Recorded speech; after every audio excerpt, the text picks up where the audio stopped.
अस्सलाम वालेकुम दोस्तों, मैं हूं मोहम्मद तैयब और आप देख रहे हैं पॉपुलैरिटी फॉर यू चैनल।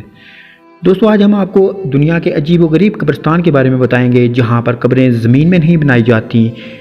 तो शुरू करते हैं आज का अपना काउंटडाउन। सब्सक्राइब करें पॉपुलैरिटी फॉर यू चैनल को और बेल आइकन को दबाएं इंफॉर्मेटिव वीडियो सबसे पहले देखने के लिए। दोस्तों, दुनिया की आबादी तेज़ी से बढ़ रही है, जिसकी वजह से कब्रों के लिए भी जगह कम होती जा रही है। इसका अंदाज़ा आप इस बात से लगा सकते हैं कि इस दुनिया में अगर ज़िंदा इंसानों के लिए जगह कम है तो मुर्दों का क्या हाल होगा। कब्रिस्तान की ये सूरत हाल है कि एक कब्र के ऊपर दूसरी कब्र बना दी जाती है। इसका बेहतरीन हल ब्राज़ील ने ढूंढ निकाला है। उन्होंने मुर्दों को ज़मीन में दफन करने के बजाय एक नहायत बुलंदोबाला इमारत खड़ी कर दी, जहाँ पर 25,000 अफराद को रखने या दफनाने का इंतज़ाम किया गया है।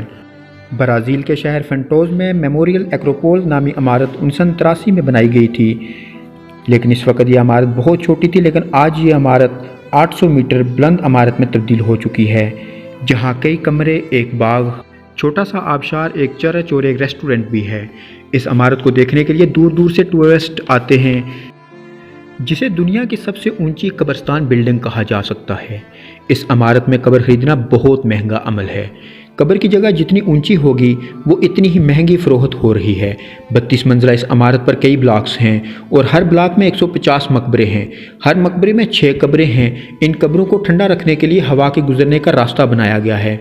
यहाँ की इंतज़ामिया के मुताबिक एक लाश को ख़त्म होने में 3 साल लगते हैं।